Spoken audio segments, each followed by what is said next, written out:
Okay, so there is some work going on in my apartment and they will be making some noise, but I must conclude this section. So we are now talking about specific resources, existing resources and efforts on extreme heat. This is not an exhaustive list, but this is about strengthening global action on extreme heat.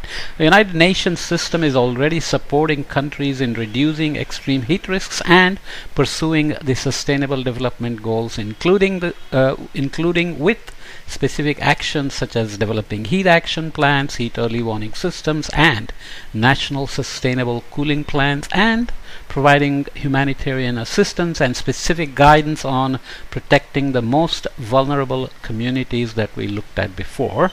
These resources need to be coordinated and connected to provide an integrated approach to extreme heat for countries and communities, supporting the strengthening of global action on extreme heat.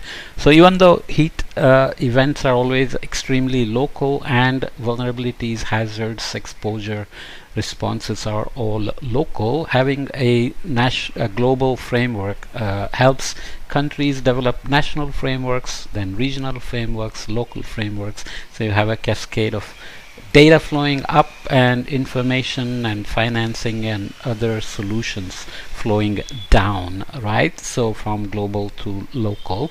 What are the existing UN sources and efforts? As we said, it's not exhaustive, but here Global Heat Health Information Network, which provides heat health risks. So Global Heat Health Information Network, you can follow up on the details there with the link.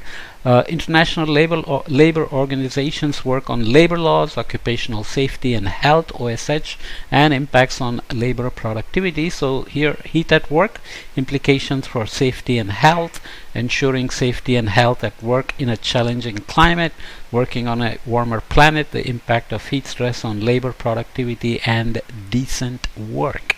Lots of acronyms, so I have the expansions here. This is the international organization on migration, work on extreme heat and human mobility from them, climate change and future human mobility, extreme heat and migration. Each one has some reports. Sorry about that. The links are provided there, and obviously migrants don't always get equal rights or access to healthcare, and they tend to be informal workers with no protection and so on. So IOM worries about them.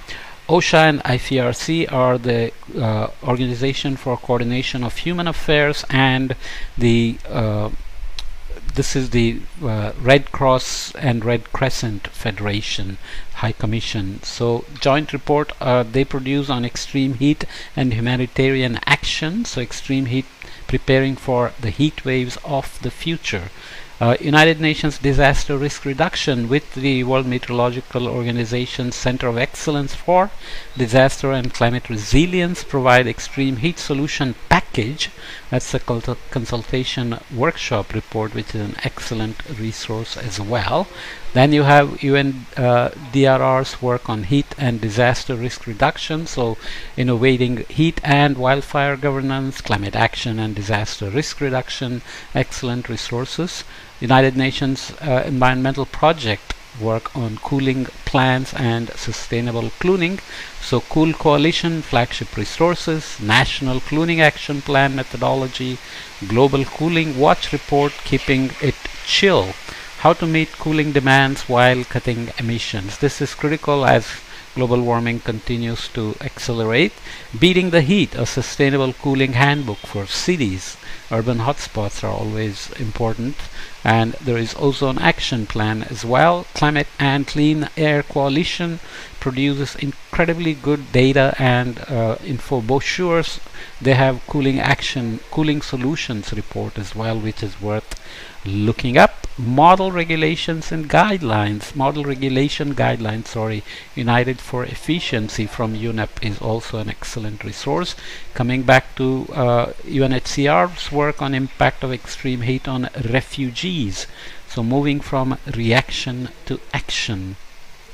Typically, refugee crises explode when there are conflicts, armed conflicts, climate impacts, and so on. So climate displacements are becoming big now, and they of course put a lot of pressure on resources, especially when they are moving from a poorer country to a developing country and so on.